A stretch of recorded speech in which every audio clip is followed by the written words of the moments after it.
Dear friends, warm welcome to this event, and I really appreciate all of you for using your last hours of the COP pretty much with us. And it's not for something useless, because it is for listening and hearing and asking about Finland's path to carbon neutrality by 2035. It's quite a bold target. It's a bold target that our Prime Minister also presented here when she was here a week ago. Mainly it is about reducing our own carbon footprint, but then also in Finland we are interested in how we can support the others to do the change, so to do the handprint through our services and products produced in Finland. My name is Tuuli Kaskinen, and I'm the CEO of Climate Leadership Coalition, a Nordic network of companies, forerunner companies, to whom 1.5 degree target and also Finland's carbon neutrality target is important.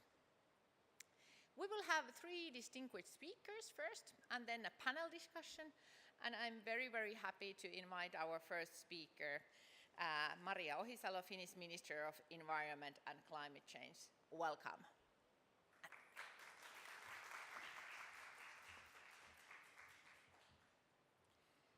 Thank you, Tuuli, and dear friends, good to have you all here.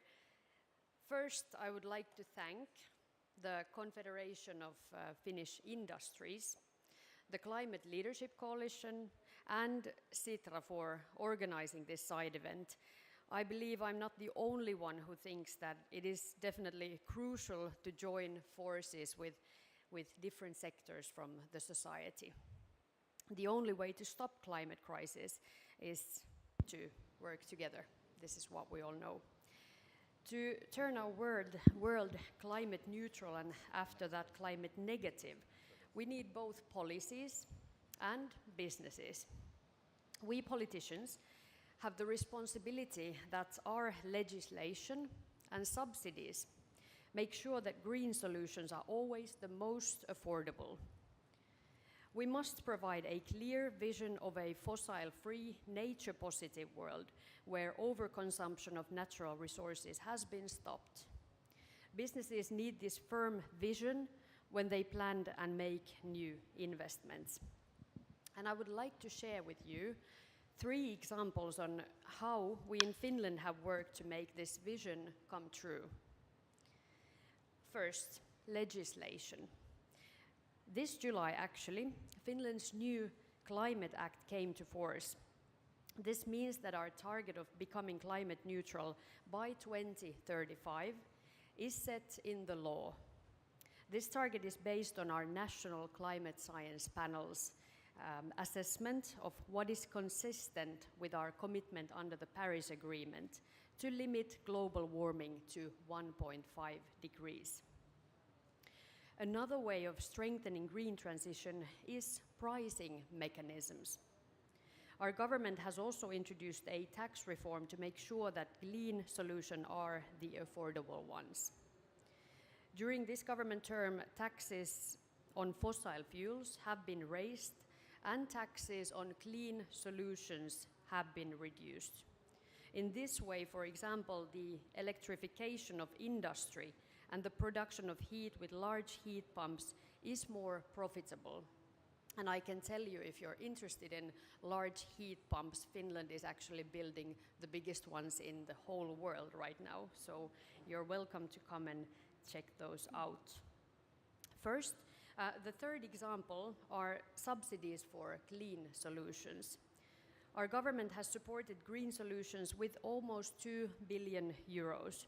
For example, promoting offshore, wind power, biogas, hydrogen economy and solar power, and abandoning oil in heating at buildings, electric car charging points and nutrient recycling.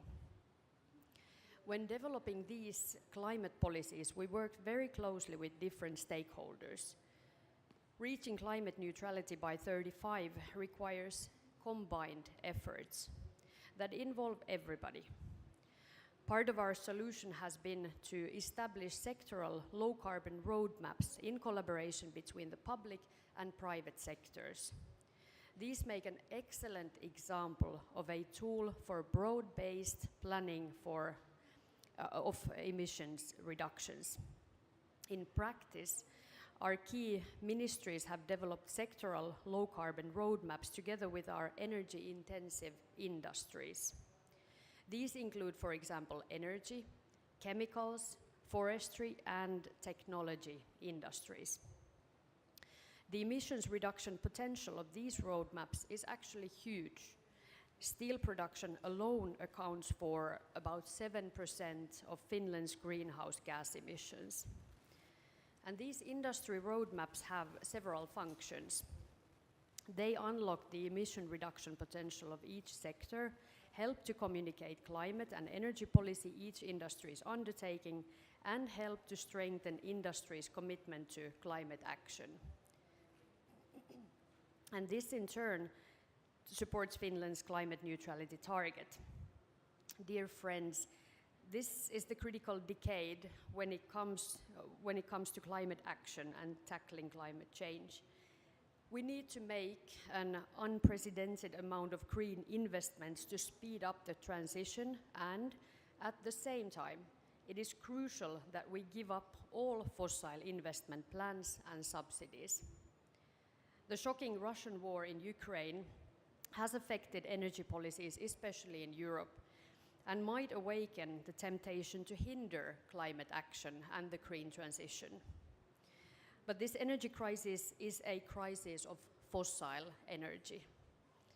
A crisis of fossil energy in a big picture, and should be taken as an incentive to accelerate the pace of green transition.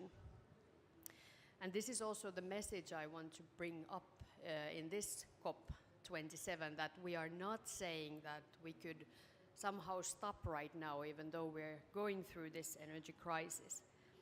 The good news is that we already have the necessary technologies and solutions in use, or the knowledge in where to look for them in order to make the green transition reality. Thus, it is not about the lack of solutions, but whether we manage to implement the solutions widely and quickly enough. And let me give you some examples more. Green electricity enables emission reductions of other sectors, starting with transport, heating, and industrial processes. Finland is already well on this path. 87% of our electricity production is actually already fossil-free. We are increasing wind power, supporting electrification of transportation, ending the use of coal, and making steps towards fossil-free steel industry. We have seen smart energy use and saving energy proven their worth. In the long term, electricity storage and smart demand flexibility, as well as hydrogen, will become an important part of our energy system. Hydrogen will essentially help the hard-to-abate sectors. And shifting our mindsets from the current patterns of consumption and production of circular economy is also essential. Overconsumption of natural resources is the root cause for both climate crisis and biodiversity crisis. Circular economy will help to satisfy needs with less use of resources. And I sometimes wonder how circular economy solutions are somewhat only focusing on some ministries, for example, in our country, even though I think we should talk about the whole shift of how we see our economy in general. Maybe it's the finance ministers who should be talking about circular economy, not the environment ministers. So we need everybody here too. And dear friends, businesses play an important role as developers and above all, the distributors of these solutions. And I'm very happy and proud that in Finland many businesses have also acted as strong supporters and demanders of good climate policies. Many Finnish companies and business organizations have also joined Women in Business Coalition's call for urgent action to limit the warming to 1.5 degrees. And these messages are very valuable. And I want to thank you that you have been giving this message clearly and loudly also here in COP, because this is what we need, not just the politicians saying this message, but everybody. A winning strategy in green transition is to reduce one's own footprint and at the same time aim to increase the carbon handprint. Carbon handprint is a concept striving to measure companies' ability to help others to reduce their emissions. Finnish researchers, companies and ministries have been active in developing this concept, and we would be also keen to hear thoughts and experiences from other countries. But carbon handprint, it can help us to see and measure the benefits of developing new green solutions. However, I want to mention, and I think this should also always be mentioned from a climate perspective, that it's crucial that positive handprint is not an excuse for growing one's own emissions. Positive handprint must always mean also reducing one's own footprint at the same time. That's how we create win-win solutions for both companies and climate. With these words, I look forward to fruitful discussions this evening. Thank you for your really important work and participation. Thank you.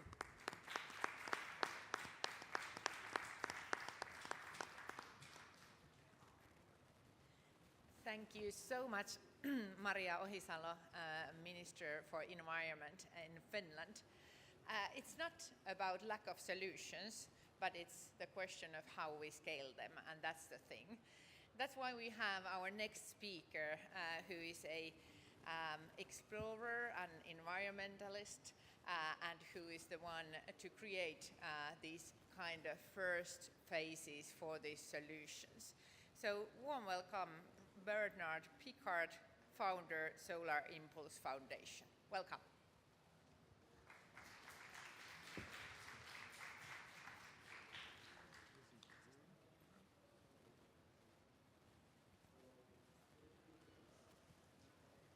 Good evening. Have you noticed why there is so much reluctancy in the plenary sessions, in the negotiations about decarbonization? It's because the people say, after a long list of problems that everybody knows by heart, they have this sentence, we have to act now, and they don't explain how to act. They don't explain what to do. They don't explain which solutions they can implement. So at the end, of course, when you always speak about the problem, when you only speak about decarbonization, when you say we have to be carbon neutral in 2050, what do you create? You create fear, anxiety, resistance, opposition, because a lot of countries will believe that it is against their economical interest to commit in an ambitious way. So it's important to speak about solutions. And this is why I'm here, because I'm not here because I flew around the world in a solar-powered airplane, flying over the pyramids of Egypt. I'm here because I know that solutions exist and that can make a huge difference.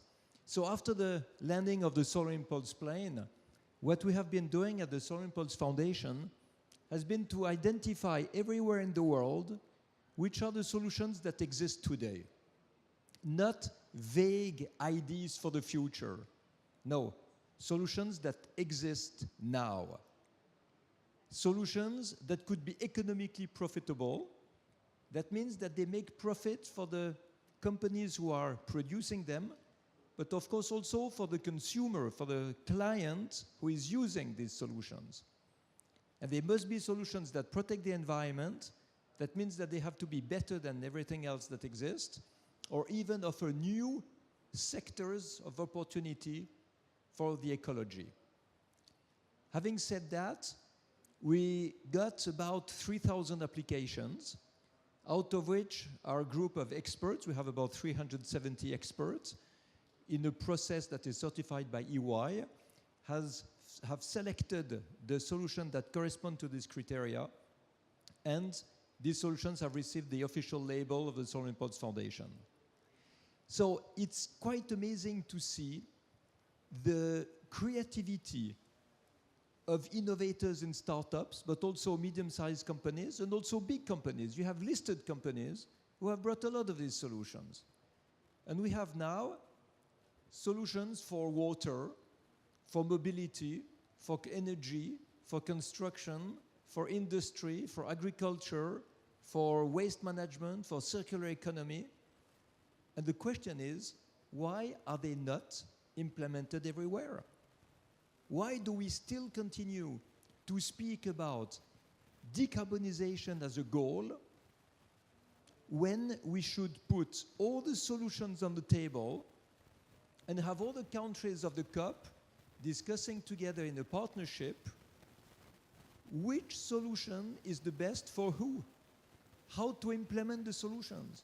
And instead of fighting against each other, it could be a fantastic opportunity just to discuss which sector in which country requires the solution and where the solution can come from and be implemented. And then you have the question of finance, which will be easy to solve because it won't be considered as a cost. It will be considered as an investment.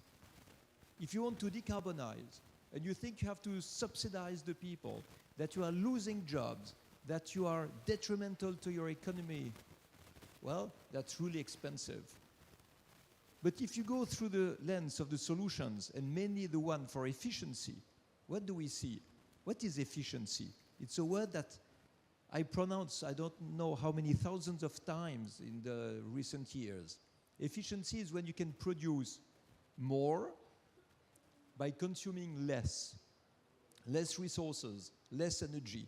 And if you consume less to produce more, you earn more. And this amount of money that you earn, it can be a saving on the energy bill of a very modest family, or it can be some money that can be reinvested into the upfront investment in order to reproduce this positive flying wheel as much as we want. So today, without any special new invention, you can be energy efficient enough to save the 3/4 of the energy that is wasted usually, because this is a number that is completely crazy. 3/4 of the energy that we produce is wasted because of the outdated infrastructures that we use. If you just look at France, if everything was LED, also in the public lighting, it would give enough energy for 55 million electric vehicles. So when you hear that electric vehicles are going to need too much energy production, it's just wrong. We need to take it from the energy saving that we have thanks to efficiency. Then renewables will be enough if we are efficient in the consumption. But renewable energy, it's not only solar and wind. It's not only big hydro or big geothermic power plants. It's also hydroelectricity for small rivers. It is biomass plants that can help the developing countries to produce their own biogas, and biogas in itself can solve 20% of the energy need of the world. So here again, energy has the solutions. For the cities, we have made a special guides for cities that I had the pleasure to give to the minister tonight. It shows that you can build now with half decarbonized cement, fully at 100% recycled concrete, in buildings that are so well insulated with heat pumps and a smart management that the people don't need more energy than the one produced on the solar cells on their roof. You can store intermittent energy in heat underground. You can store it in pumping storage. You can today take all the unrecyclable waste and turn them into construction stones or gravel or furniture. You can use the old tires to make sleepers for railroad. Well, basically, efficiency, you see, is also to use everything several times or in a different way instead of wasting it. This is a message, I believe, that we are not pushing enough. Because it's a message that would be, for the developing countries, an absolutely fantastic incentive for the development. When you know that 3/4 of the poorest countries are now getting poorer and poorer every year because they have to spend foreign currencies to import fossil energy, which is detrimental for their commercial balance, you see that investments into decentralized sources of renewable energy can give access to electricity to the poorest people in the poorest region in a profitable way.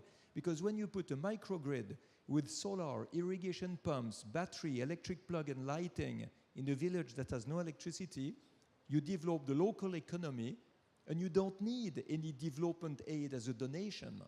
You need investment because it is fully profitable.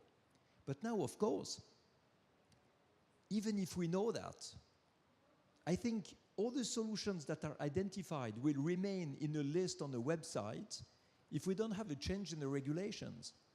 Because the regulations, the legislations, the norms, the standards are still as old as the technologies that are used today. It's crazy to see that it is absolutely legal to pollute. It's absolutely legal to waste, to be inefficient. So when we criticize some of the big corporations, they answer, we're sorry, but we respect the rules. We respect the norms. We're absolutely legal in what we do. And this is why we have to modernize the legislation as much as we modernize the technologies. And this means not necessarily that we have to put more prohibition, more interdictions. No, sometimes it's just about allowing the new technologies to come on the market because the legislation is so outdated that, for example, it allows only 5% of recycled concrete when we can have 100%. So we need to put the norms and the standards on the efficiency, allowing like this to pull the innovation to the market. Because usually we push the innovation with subsidies and they stop in the valley of death because they find no consumers. Of course, if it's legal to pollute, why are people going to buy things that help not to pollute? So if we manage to create a necessity, a need in the legislation for innovative solutions, then these innovations will come on the market. So we see that at the end, the political world has a pioneering role to play. And this is also what we have to tell to the negotiators. It's not just to decarbonize, it's to put the setting in which the solutions will come on the market, the solutions will allow everyone to make profit, become more efficient, and by the way, it will decarbonize much more than if the goal is to decarbonize, we have opposition and we have resistance. So basically, we have to put the cup of tea upside down, spill the tea out, keep a cup that can make COP28 in a better way. I hope it will happen. Good night.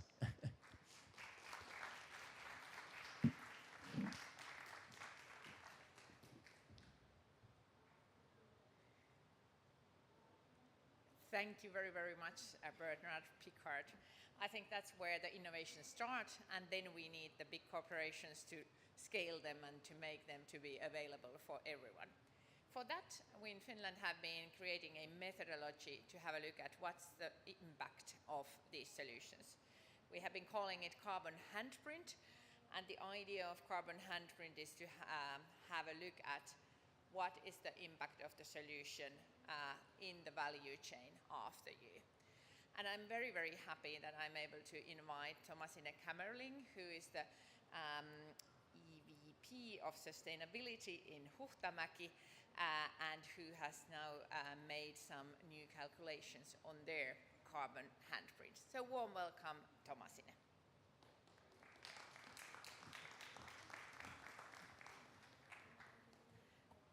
I'm Dutch. I love a challenge. We as industry can absolutely make a difference. And you're absolutely right. When we look at legislation, we don't want it to be reductive. It is about the opportunity.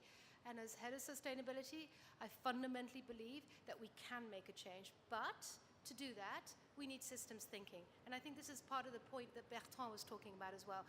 We can't look at things in splendid isolation. There is a correlation and how we look at it. So I work for Huhtamäki, which is a packaging company. Packaging at COP27, what are we doing here? It's because actually packaging plays a fundamental role on addressing one of the biggest challenges that we have around food wastage and so forth. And at Huhtamäki, we've been looking at the sustainability agenda and how we actually deliver on our promise to be carbon neutral by 2030 in a slightly different way, and with our help of our colleagues from the CLC. So we completely adhere to the Finnish government's promise of becoming carbon neutral. We want to be this by 2030. We think it's possible. And we also see this as a means of actually moving towards a positive and transformative journey so that actually all our products have a net positive impact. And there's a lot packed in it. And the way we look at it is, again, not in isolation. It has to be across the environment that we operate in terms of the context of the external environment, our operations, and then our output in terms of our packaging solutions. Very, very briefly, talking about the sustainability agenda, and I think one of the most important things that has been touched on in a sort of a slight soft touch today was, how do you incentivize for sustainability and for change? One of it is actually making it commercially viable, and that's something that was touched on. At Huhtamäki, we see it as in terms of making sure that every one of our 19,000 employees has a sustainability objective in their objectives as well, and that they get recognition for this financially. It's a great incentivizer to help them start moving forward on the solutions. And then perhaps a little bit on our agenda. It's very much focused on the environmental piece because we're packaging, but we're also now increasingly really looking as well in terms of the difference that we can make from a social perspective. And as most big corporations will know, we have external indices looking at it and judging us versus others in terms of how we're doing. And to be very honest, we're not leaders yet. And that's because we're still in the process of working out how we go on this journey. But one of the things that leaders do is take risk. And leaders also start thinking about what it means to differentiate on this. So exactly that, turning that cup of tea on its head and looking at this as an opportunity to make a difference that actually matters to our customers and also consumers throughout the value chain. Now, the role of packaging, just forgive me a little bit, but just to set this in context, because of course we all think of packaging and we think of the plastic litter on our beaches, in our seas, and you're right to do so. But there is a role for packaging. In a world where we still have 135 million people who are suffering from acute hunger, we have an increase in the populations, and we know that by 2050, food production will have to increase by 70%. 25% of our carbon greenhouse gases come from the food systems, and 1/3 of all food is wasted still today. 1/3 of all food that's produced is still wasted. So essentially, out of the food systems, 80% of greenhouse gases are attributable to food production, and only 5% to packaging, and yet packaging can make that difference. And we believe that it can actually do this in a net positive way if you use the right material for the right application. Because we have to address that 900 million tons of food that goes to waste each year, because that actually has a huge CO2 impact. So for us at Huhtamäki, if we think about the difference that we can make on this one, that's exactly where we should be. It's actually, how do we use packaging to make sure that you have less food waste, but also produce it in such a way that it is net positive. We're a 100-year-old Finnish company. We've reinvented ourselves a million times, as it were. And today we really do food on the go and food on the shelf. And as said, we operate in 37 countries. And here you can see that essentially we have 3 technologies. And the purpose and the objective that we have is, how do we look at the technology so it best suits what its application is for? So you have paperboard conversion, you have molded fiber, so this is typically for your egg cartons, and you have flexibles. And flexibles is a challenging one because it uses plastic. And we get a lot of questions about this. Why is it that you use plastic? Why can't you move to molded fiber?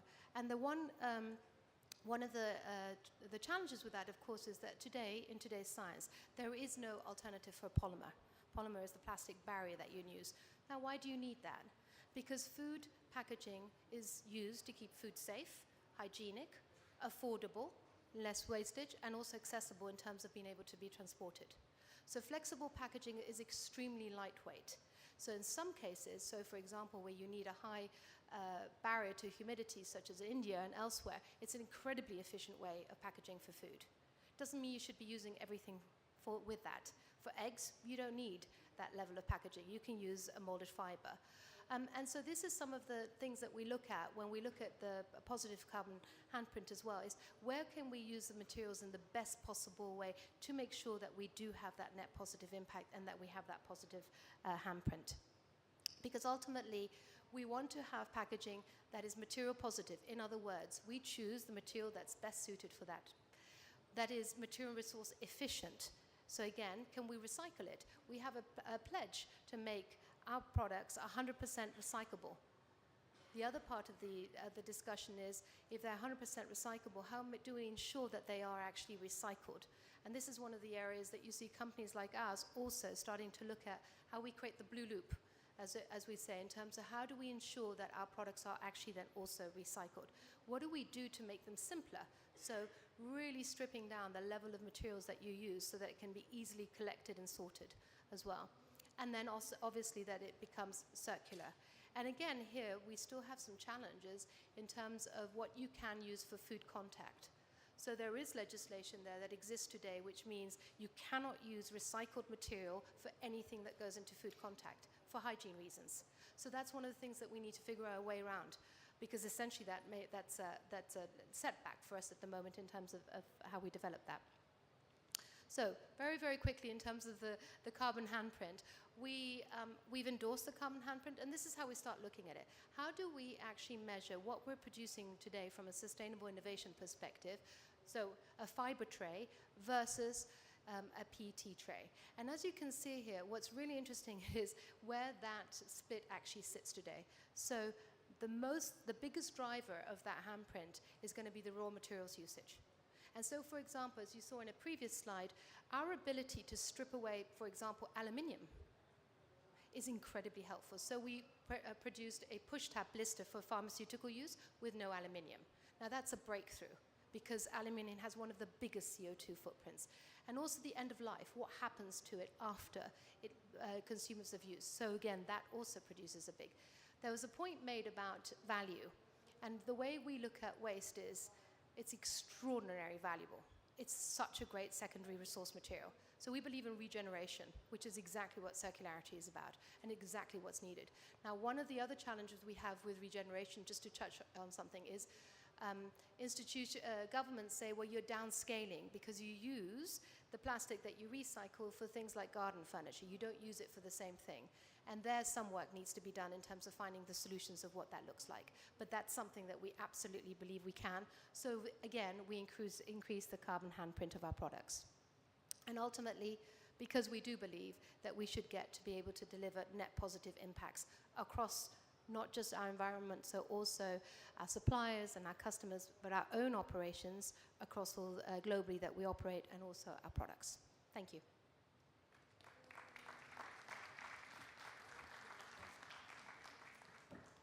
Thank you so much, Thomasin, and please have a seat there, because now I'm very happy to invite our next phase of this event. There will be two moderators, colleagues, first from Sitra, Tuuli Hietaniemi, leading specialist on sustainability solutions, and Janne, Peljo from Confederation of Finnish Industries. Welcome, and the floor is yours.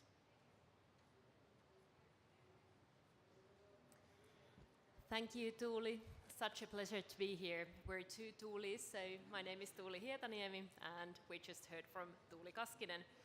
It is not a common name in Finland.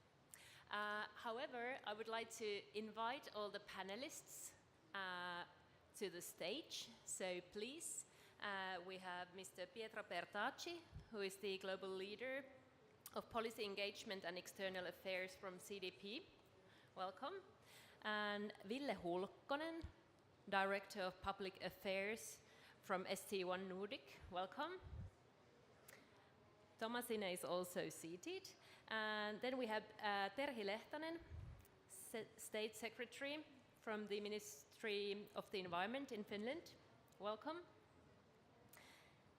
Mr. Markku Ollikainen, Chair, the Finnish Climate Change Panel. Warm welcome. And finally, we have Mr. Sandeep Sarin, Head of Business Development from Wärtsilä.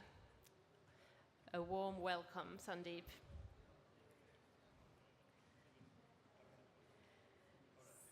So while all the panelists are finding their seats, with the assistance of Janne, let me say a few words.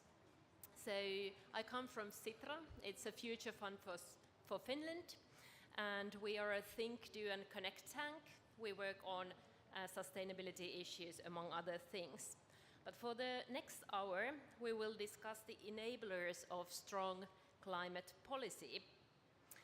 We all know in this room that global emissions need to peak by 2025. And we also know that all the parties were invited to update their NDCs between Glasgow and now. It has been awfully quiet on that front. The good news is that in many countries, Finland among them, we are rapidly decarbonizing our economies. And as we heard from Minister Ohisalo, Finland is really committed to reach net zero by 2035. So at this event, we would be very, very happy if these Finnish experiences that we're going to discuss today could inspire stronger targets also in other countries. One key tool that we have tried and tested in Finland are sectoral low-carbon roadmaps. Other key elements include strong net zero target and the inclusion of climate positivity target in the Finnish Climate Act. The law was actually updated this summer, so very recently.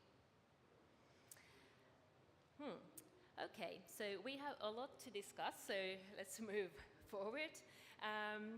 Before we go into the climate positivity discussion and some more on carbon handprint, let me give the floor to my colleague Janne Peljo from the Confederation of Finnish Industries, and he's going to say a few words about carbon roadmaps. Janne, the floor is yours. Thank you, Tuuli, and good evening on my behalf as well. I'm just giving a very brief presentation and recap on what's going on with the Finnish climate roadmaps and what have they eaten and what are they all about, so that we have a good framing for our panel discussion. But basically, this is our policy innovation. Finland has been one of the countries in the vanguard of climate policy action, and one of the key tools we have utilized is the climate roadmaps that have been collaborated, or a collaborative effort between the government and the private sector. So basically, Finland, as we have heard already, has very ambitious climate targets. One of the key drivers behind the ambitious climate targets is that actually our businesses are very pro on climate action. We want to be behind the 1.5 degrees target, and we want that to be also highlighted in our national targets as well. So the climate roadmaps are actually our tool to make it concrete and create the link between the actual targets and then the actual implementation. So this is the world first integrated roadmap puzzle that we have created, and all the pieces of the puzzle actually fit together. So there is no one single sector that would be using all the energy in the economy or all the bioresources in the economy, but these can be fitted together. So it actually lays out a picture sector by sector on how we can actually decarbonize our economic activities. And basically all of the roadmaps, they have the same script. So it starts from the description where we currently are, what's the situation in that sector, then what are the key emission sources, what are the emissions scope 1 and 2 in different sectors. Then we come to the key points of the roadmaps, going through the measures for actually reducing the emissions, putting them on a timeline, and then seeing how that takes us towards the 2035 national carbon neutrality target. Then some of these roadmaps include scenario analysis to make it more concrete and to have a bit of variability, as we of course are living in a dynamic world. And then one of the key communicative roles in the roadmaps is the point number 5, which is basically the preconditions that the sectors need from the environment and the society around to be able to decarbonize as planned. And then the point number 6 was already mentioned a few times, but what's the impact that we can provide to other countries outside Finland, where we can actually provide our solutions and help others to cut their emissions, and how big the handprint can actually be. And I'm just leaving this here in the emphasis as time, but basically what came out was that the key learnings is that the bottom-up model where businesses and governments work together in defining concrete plans in getting us to the mentioned targets is very important. And there is no free riders in the process, so basically all sectors of the economy must be involved and must be present and participating. And of course the conditions must be right for the companies to invest and to actually make the investment decisions of decarbonizing huge industrial processes, which of course take time to realize, and that's of course point number 4, that the right timing is actually very crucial. So in industrial terms, 2035 is just one investment cycle away, so getting the timing right is absolutely critical. And then coming to the upside on the sector coupling, basically hydrogen development, electrification on different sectors, these will create new opportunities for us, both in terms of national economy, but then of course on the export side as well. But now I'll take my seat next to Tuuli and we'll head off to the panel discussion with this short introduction on the roadmaps. Thank you. Thank you, Janne. And now we finally turn to our great panelists. The first question goes to Markku Ollikainen, the chair of the Finnish Climate Change Panel. So you are in contact with other science panels around the world.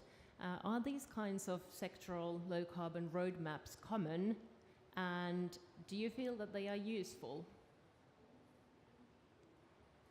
Actually, sectoral policies are quite common in Europe, not perhaps elsewhere, but they typically are top-down approaches, so different from what we have been saying here. So if you look at UK, for instance, they are deriving the sectoral targets from their national target budget. The same is in Germany, same is in Ireland. To my knowledge, Finland and Sweden has a different approach. Sweden has a similar system as we do. So the companies are invited to make their analysis and suggestions and their commitments. And actually, Sweden even gives a perhaps even higher role than we do. As for interest in these approaches, I have to say that I have informed about our approach several climate change councils and committees, so there's much interest. But Sweden and Finland are those that I know where this approach has been applied. And what is good in this, to my mind, is that actually it creates ownership, it creates acceptance among the companies. But the good thing also is that they can say what they need, what they must have, that they can fulfill the target. So they can then provide some demands and suggestions and requirements to the government that would facilitate their choices. And I think this makes it a dialogue, and that is the best part of it. Yes, dialogue is a very fitting word. Sandeep Sarin, you're the head of business development at Wärtsilä, so it would be very interesting to hear your thoughts on what Markku just said, that these roadmaps are good at creating acceptance within companies, and it's a kind of a dialogue. So do you agree, and how do you see the value of these roadmaps for your company? Thank you for that question. So I think from our perspective, long-term plan really is essential for an orderly transition right? Especially because, given the pace at which this transition must unfold to achieve the 1.5-degree goal by the middle of the century. But purely from a business perspective, from our perspective, we think that long-term plans provide visibility in terms of solutions, services, technologies, products that will be needed in the market going forward. And that in turn, allows us and company like ours to invest and create an investment plan that we should be, so that we are ready with those products that will be needed in the market, right? And at the same time, I think, the benefit of having a long-term plan is also that it can help companies to foster meaningful partnerships and collaboration with different stakeholders in the industry to come up with solutions which will be needed in the market. And I think when it comes to transition, this transition particularly will need a very detailed plan, because this transition requires gradual changes in behaviors as well, right, in order to make the transition more successful, more productive and affordable. So Yes, very good. Thank you. Yeah. Yep. TERI Lehtonen, you are the State Secretary at the Finnish Ministry of the Environment, and you have, of course, very extensive experience in international climate negotiations. There have been talks about the Finnish roadmaps are being updated in 2023 on the beginning of the next government cycle. Now, looking back at the process and what we have achieved with these roadmaps as a tool, would you see some changes being needed or updates in the approach, and how could the roadmap become even more powerful tool in driving climate policy forward in Finland? I think I will just give my perspective on what, from the government perspective, from the Environment Ministry perspective, would be useful. Of course, it's a bottom-up process, like Marko was saying. So it's something that, of course, we have to have the business and the sectors to actually embrace. But I think, just to start, I think the preparation of these roadmaps already has proven to be a very good exercise. I think it has improved awareness of different actors in the sectors of the need to reduce emissions, and then also the potential solutions and the potential opportunities related in it. And I think actually the fact that these roadmaps were made has already spurred investments that would have not otherwise happened. And actually now there is a need maybe to update them, because things have turned out better than was thought. So there would be a need for an update. I think some sectors specifically. There is the energy price. Now the Russian war in Ukraine has upended our energy prices, and that has also impacted some of these calculations. Also, there's the technological potential has increased. Maybe there's already need to update that, and then cost of technology might have gone down.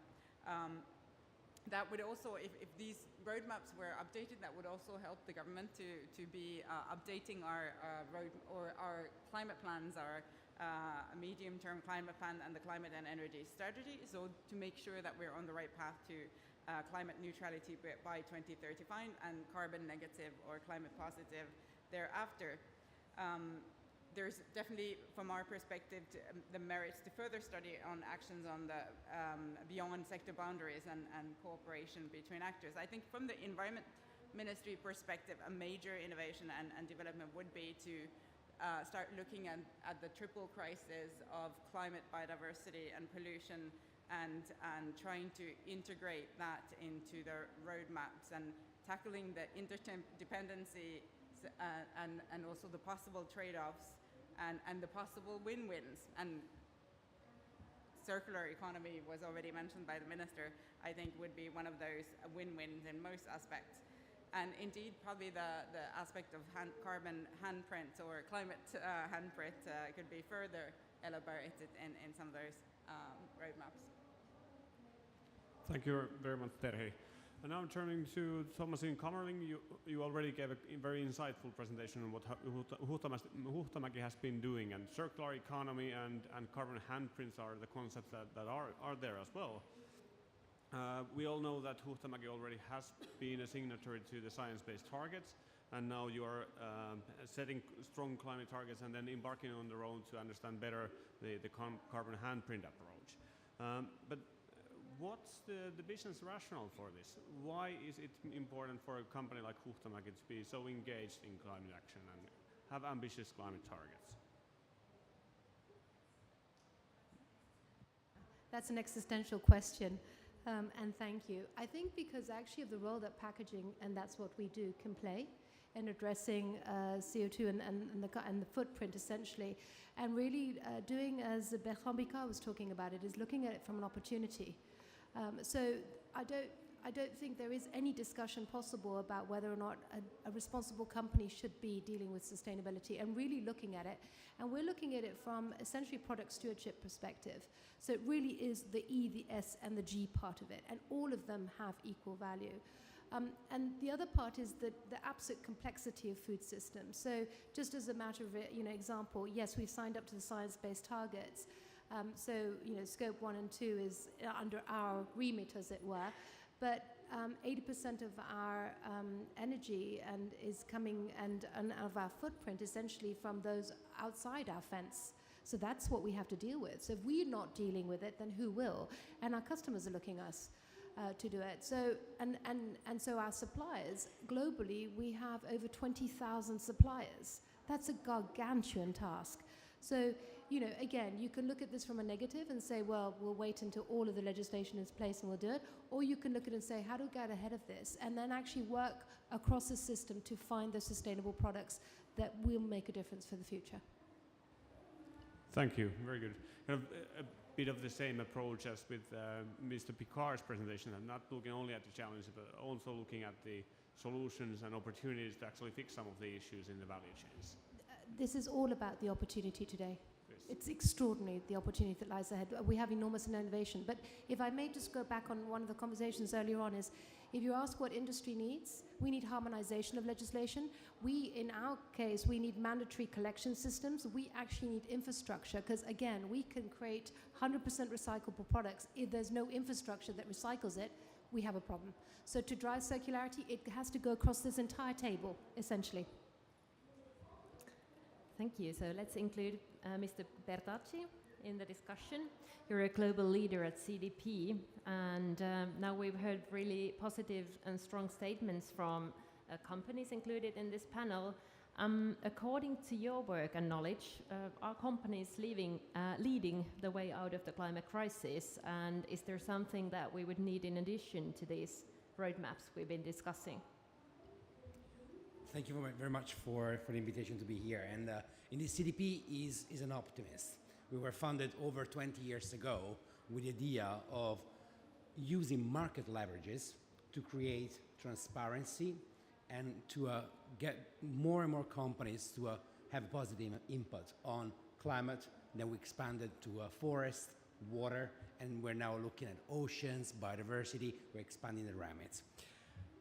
I think that it's really positive to see in those 2 weeks at COP, and those of you that have been here for a couple of weeks have been hearing for sure many companies calling out loud for more policy and for even mandatory policy interventions, which is, I think, exciting. It's super exciting.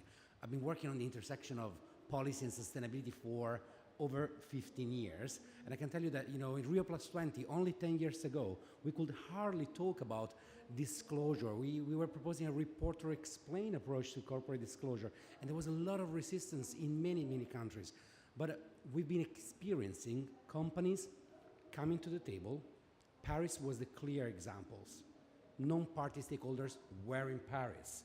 And actually for us as CDP, we've been experiencing an uptake of disclosure, which has been, I would say, overwhelming. Last year, this year for 2022, we experienced a growth of 40% in our disclosure, which actually is daunting for us as an NGO working, having the operations in place. But it's exciting to see that at the moment we have 18,700 companies that disclose climate change data.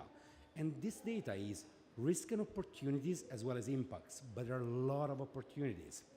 When we do the analysis of the data, because our role is indeed to use disclosure as a leverage to improve the input, and in my role, my role is to bridge this to the governments, to demonstrate to the governments what is actually happening at the moment in the market, and how we can leverage what companies are doing to ignite, to start that ambition loop, to raise the level, create more ambitious policies, which are not out of sync with what's happening in the market, but leveraging what's in the market, raising the ambition, bring the laggards on board, so that the pioneers will still be on the front, and this ambition loop will create what we need, which is immense stepping towards the goals of Paris. So your question was, are the companies leading?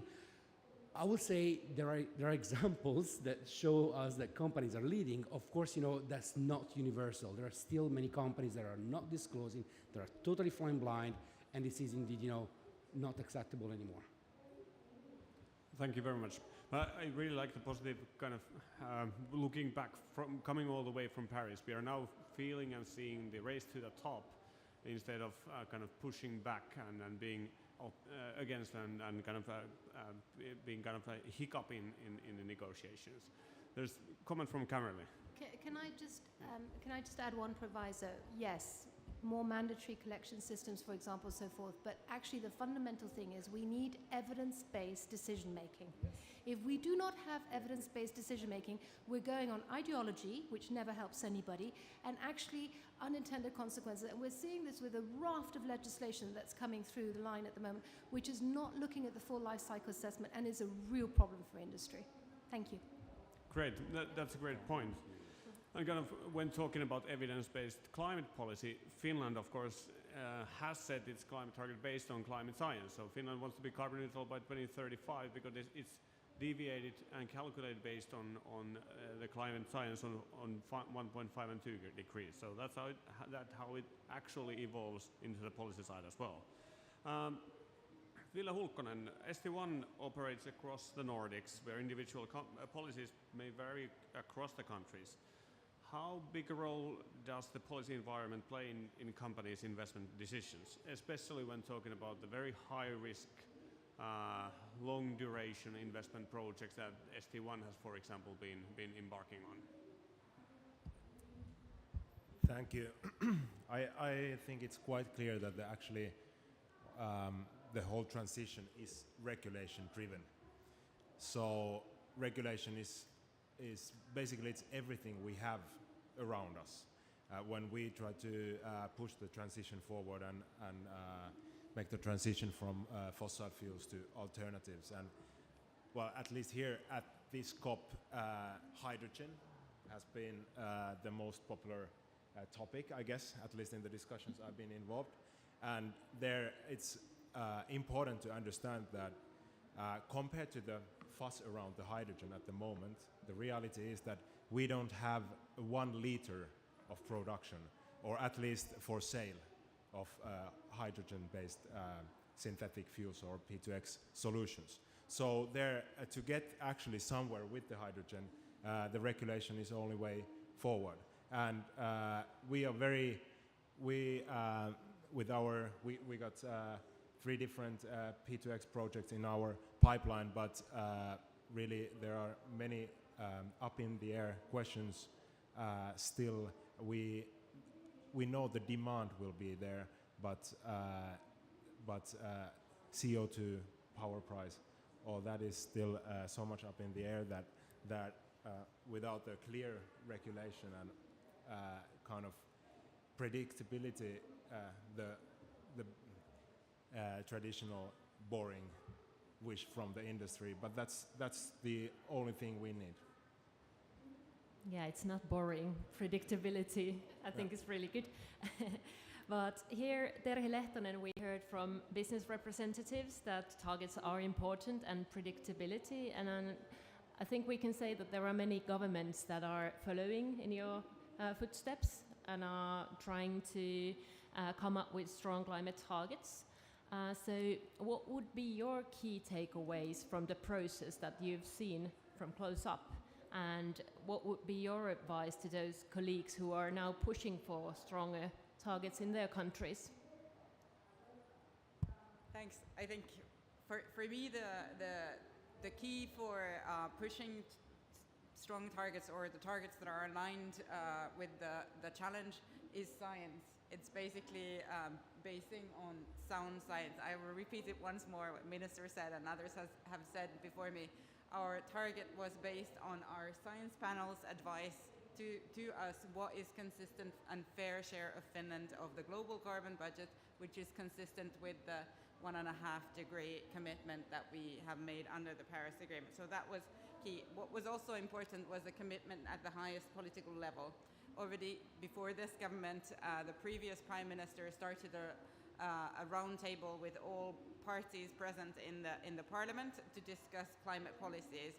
And based on that consensus, the Sanna Marin government, in the government agreement, set a target of climate neutrality that was actually higher than the consensus earlier, but based on science. And now that was in 2019, and now the target is in law, and also a pathway of greenhouse gas reductions that is consistent with it. So also what is important is to have a real mandate from the civil society. We had the youth and people on the streets, and we have the business community. And I think we had a significant progressive business community that was supporting climate actions consistent with science, but that body of business community, to my experience, has grown. So while we started, I think it wasn't quite so clear with the roadmaps and everything that everybody would come on board. We asked 7 sectors to join us, 13 turned up, and now the sectors are already updating their targets. And what is also important is quantified, measurable targets. To be able to manage the quantification is important, and the other side of the coin of quantified target, I think, is disclosure and transparency. So that's where we start to get the accountability on board.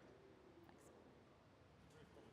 Yeah, I just want to comment also on the roadmap, especially the Finnish. I following to some extent the Finnish, Swedish, and Norwegian regulation, and I think the one clear difference there is that the government in Finland has done the hard work on really looking into all the sector emission and the roadmap.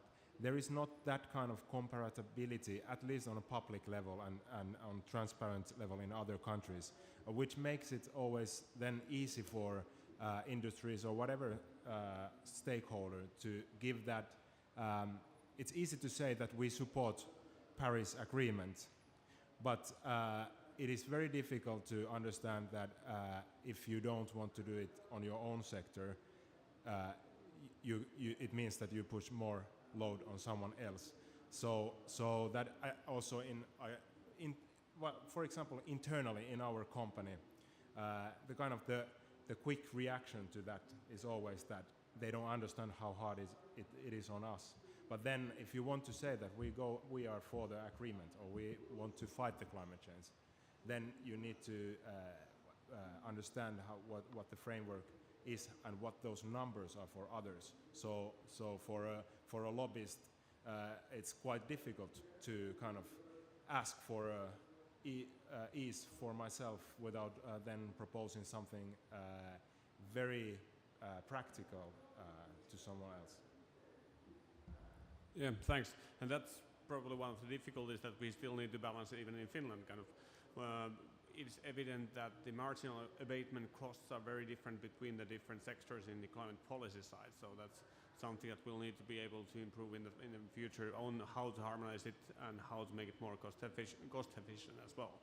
I'm turning to Markku Ollikainen. You as the chair of the Finnish Climate Change Panel, you've been following this for a long time, and we are very happy and very excited about our roadmaps and things are going well, but now we're pretty much approaching the point where we've already picked up the lowest hanging fruits. And even though we are the world's happiest country, Finland, for the record, if you didn't know, you know it now. But not going too much into the gloominess, which is awaiting us in the November Helsinki, but what are the key challenges you see ahead in the Finnish climate policy? What are the big challenges we will need to be able to overcome? Okay.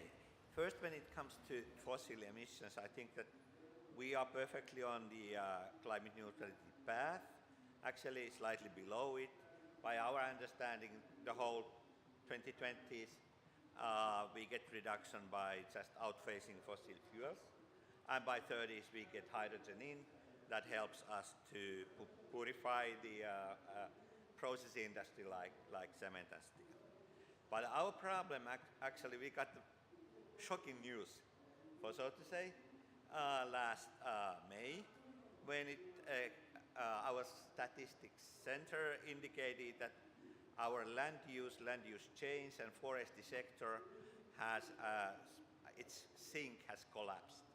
And actually, we have used to have close to 20 size of sink, and now we are plus 2 million tons on emission side. And that for sure will be the greatest challenge to us. So the reason for this was that our forest growth has decreased, so that the forest sink has gone down from something like 25, 26 to 6.7 million tons, and that is the reason. So now we need to gather ourselves and find ways to make our LULUCF sink great again, if you allow me to use this word. And it means that we need to take all actions that we can. We need to reduce soil emissions from agriculture. We need to stop the slight deforestation that we have. We must restore abandoned peatlands, and we must find, based on these ways, how we manage the harvest levels down so that we can gradually build up the sink again. And this will be a demanding task. It will require much discussions between the industries, landowners, researchers and the government, because this was partly a surprise. Even though our panel, in its report, we could kind of find that signs were there. But this I would say is something that is our challenge. Thank you, Markku. Although there are great challenges, it's reassuring to know that there are also solutions that you mentioned.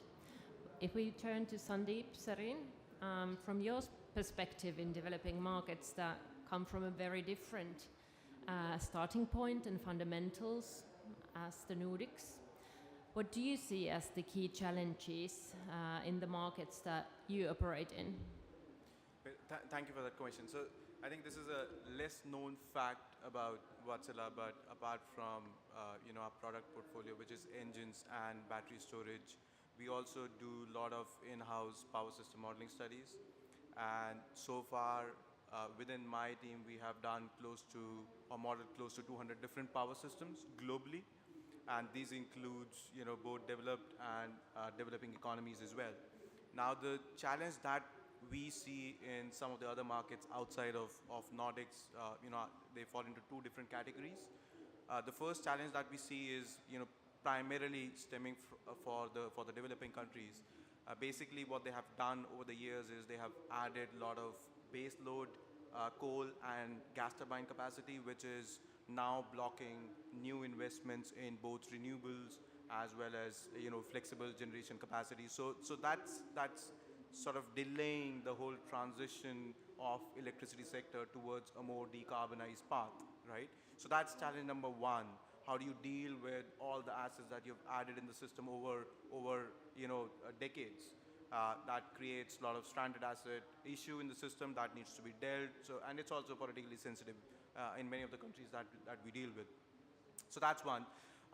Issue number two is mostly from a market design perspective, and this is not primarily limited to emerging economies or developing economies. It is, gradually, taking over a lot of different electricity market, and that stems from, fact that today the market design that we have in the electricity sector does not incentivize investments in resources which will be operating for a limited number of hours in a year, right?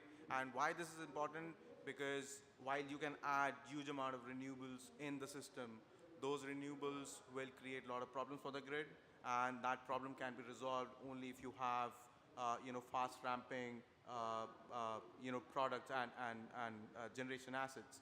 And that's something, these assets will run not more than, 10% of the capacity factor. And therefore, the investment that the investor will make in these assets have to be recovered by operating for a lesser number of hours. And those mechanisms today are absent in the market globally, right? And that's something, that's a challenge which needs to be addressed in different markets, including the markets that we are operating in. The third, I think, which currently is sort of a benefit, and what we're talking about the long-term plan and the benefit of long-term plan. I think a lot of markets that we work in, while they have, a net zero goal, but a detailed plan on how to get there is in short supply. So that's, these are the three issues that we see in different markets which needs to be addressed. Thank you.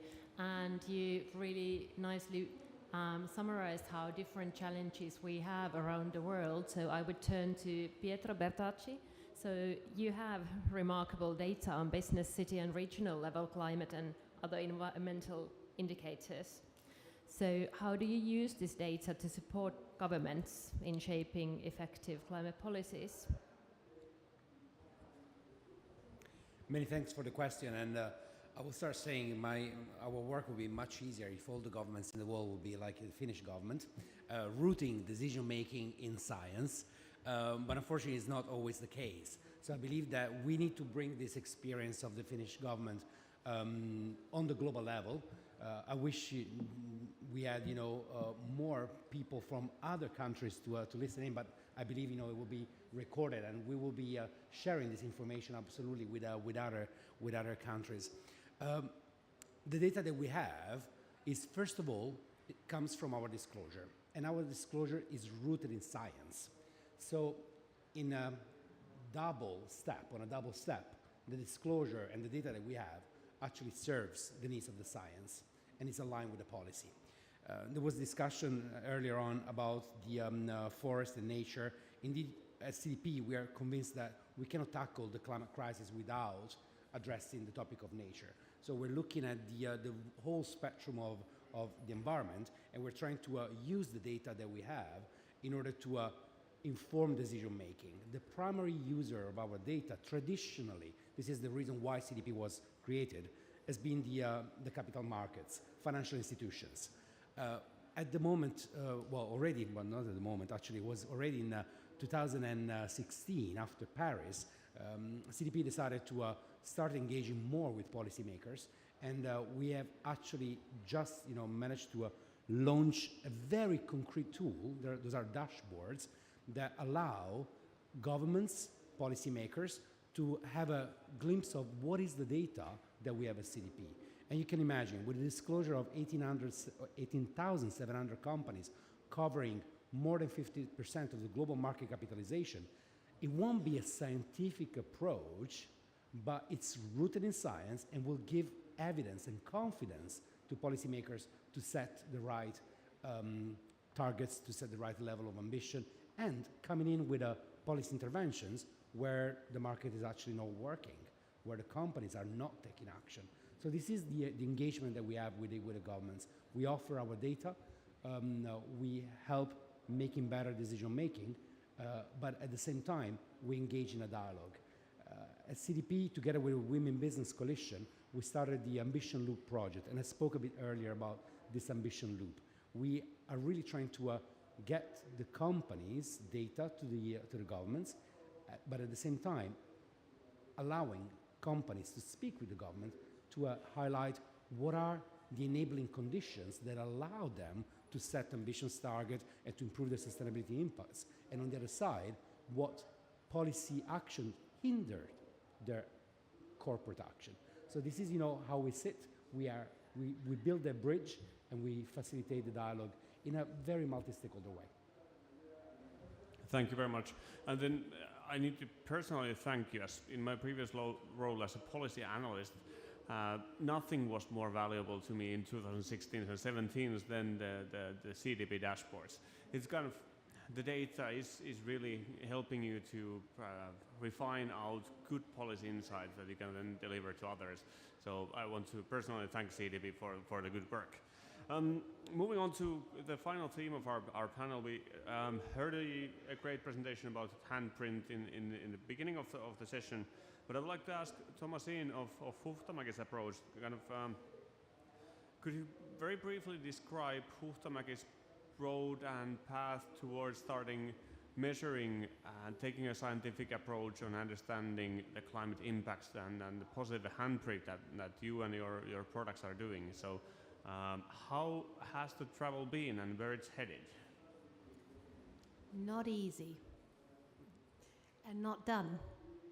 So it's an iterative journey. And I think one of the first things and really important was setting up our ambitions. So in 2020, we went out with a new strategy and sustainability was right at the core center of it. And setting with that some very, very clear KPIs or this is what we want. And then literally walking it backwards. So what does that then mean? What do we need to be doing now? And that's why you've seen much more reflection on the E part of it and now on the S as we start to do that. I think as I mentioned as well, as the incentivization and how you get the whole organization working with you, it can't live on a box on its own. It can't be a reaction to regulation. It actually has to sit through every single process and every decision that you make, because it does lead to investment decisions as well. So if you're serious about having a net positive impact with your products, you have to start making decisions in terms of your R&D, your innovation, what you're investing in and what not. And then, of course, one of the core factors of that is, as it's been mentioned a number of times, is the legislative framework. And there, frankly, at the moment, it's a bit of a struggle because there is no data, or the data or we've provided data, and there's been independent studies which have not been taken into consideration. And so we're seeing a very skewed debate around it, and that harms then the investment in innovation, has been mentioned as well. And then I think the last bit around this is, it's, as said, it's not a journey that's finished by 25 or 30. We are expanding our targets and really looking at this going forward. So the carbon handprint is such an easy way of explaining what we're talking about when we look at it from that perspective. Very good, thank you. And then turning to Ville Hulkkonen, ST1 is an energy company, but have you discussed within the house what your carbon handprint might look like? And are you considering linking your business targets with your climate impacts? Well, to start with, we have quite a job to do with our footprint, especially on our scope 3 emissions are as great as the society's footprint in that sense. So we got anyways a lot to do there. But it's an interesting question. We're also coming up with new products. When I don't know where we would sell our P2X product, for example.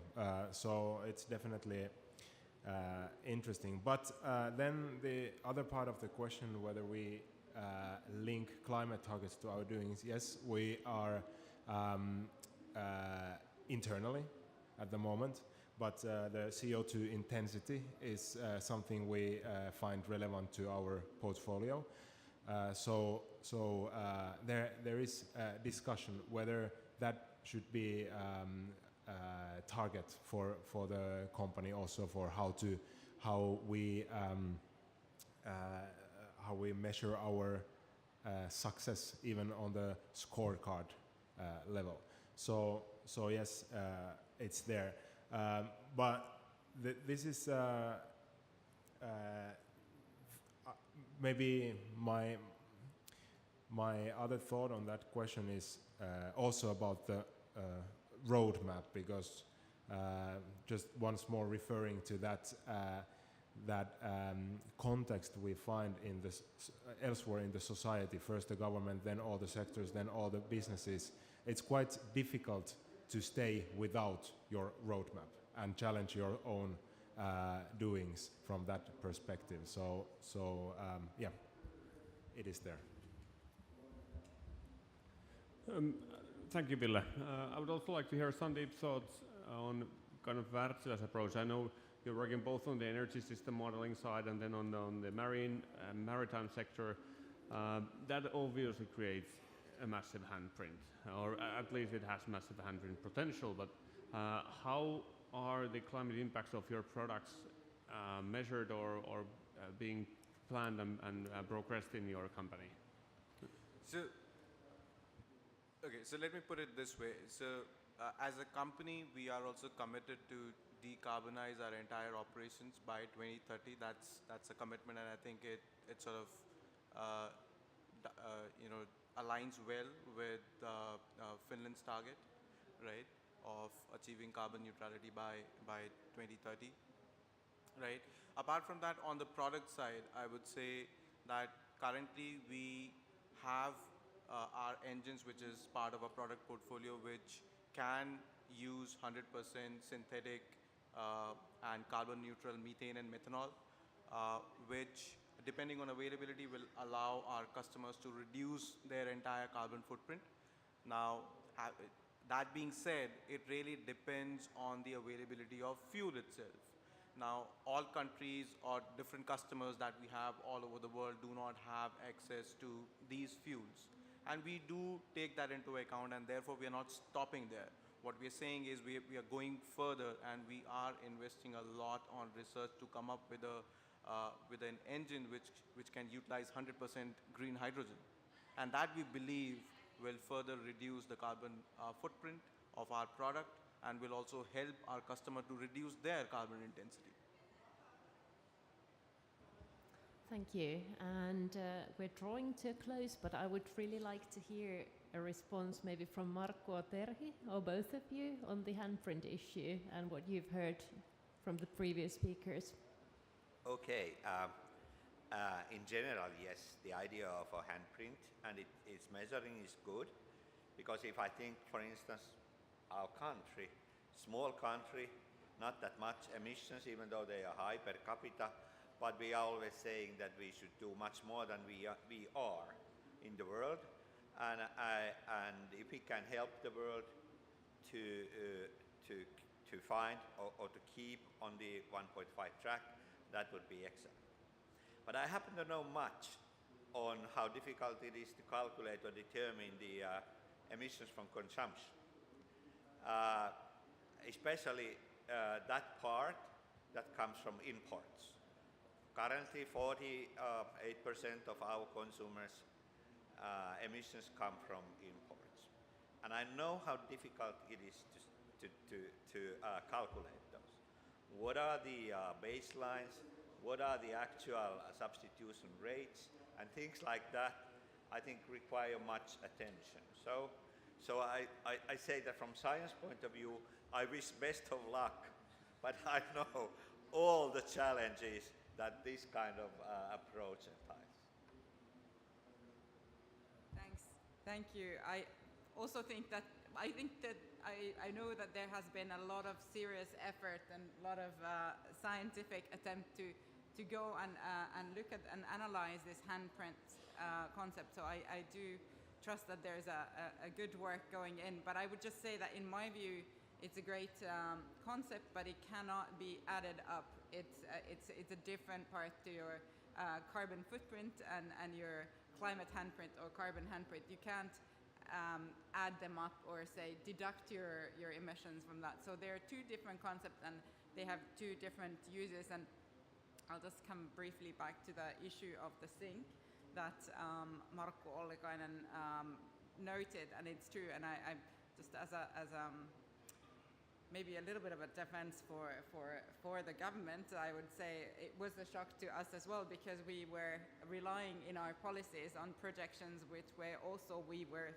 thinking were scientifically sound. So I think this is the question that we'll have to look now, that why did our researched projections? Why did they fail to predict the development? But I think it's a thing, like Marko said, the Finnish government, the future government will have to work on this in a very determined manner, because in order for the handprint that we assign to the wood-based products that we export and want to export, and bio-based bioeconomy that we want to export, in order for that handprint to be real, we have to we have to ensure that we are able to maintain a sink and able to become nature positive as well. Great, thank you. And that's how it is. In order to be able to use the concept of handprint, it has to be based on facts and it has to be real. So that's how it goes. We have 3 minutes, and I'm intrigued as our panel is basically a great portfolio of different sectors across the society, starting from science to government and businesses and research organizations. So I'm going to ask you all to say a 30-second wish to other sector players. So what do you wish from businesses? What do businesses wish from government and science and research organizations? And what do government and science side wish from companies going forward towards carbon neutrality and to net negative emissions in the future? We'll start our round from Thomasin. Go ahead. This is great. This is Christmas come early. Thank you. Clarity, transparency, incentivization. Straight and clear. Pietro. I will go with one word: accountability. We've been hearing a lot of commitments from any side of society, from companies, from governments. We need accountability to be able to advance the agenda and really make sure that they don't stay just up in the air, but they land. Great. The delivery. My wish would be to all of us actually to understand what Bernard in his opening speech was saying about let's act now, or we need to act now, what that actually means. And that means actions in different time perspectives. We need to act now to solve the current energy war. We need to act now to find a roadmap to that 2035, whatever the target year is. And we need to act now to have midterm solutions. So all that, it often gets very complex when we then start to proposing different technologies or other, because they are often answers to different time horizons, which all needs to be emphasized already now. Thanks. TERI, go ahead. Thanks. Well, I'd start with clarity, transparency, accountability, and for companies also to take the triple crisis in consideration. So start looking at this in an integrated manner. Okay, from the government, determined policy, absolutely. And from the companies, I think that all my experience indicates that we need more discussion, we need more dialogue. Wärtsilä here is one of my favorites, and I have had a couple of times very long discussions between Wärtsilä people, and that kind of opened my eyes to all the possibilities that we currently have. And this is the experience that always I have with our let's say these pro companies. So they have so much knowledge, they have so much kind of insights that surely helps policy planning and policy making. So for me, I would say plan is only a plan if it can be implemented, so monitor. That's my recommendation, urge to the government. So monitor if things are not going according to plan, revisit the plan, update the plan, and keep monitoring. So it's a feedback loop. That's how. Excellent, very excellent. Thank you for these words to all our great panelists. I think there is a slogan in one of the walls in this conference center that says that hope lies in actions. So I hope that this event has inspired a bit more action among us. I want to thank the panel and the audience and give yourselves an applause. Thank you. Have a good night.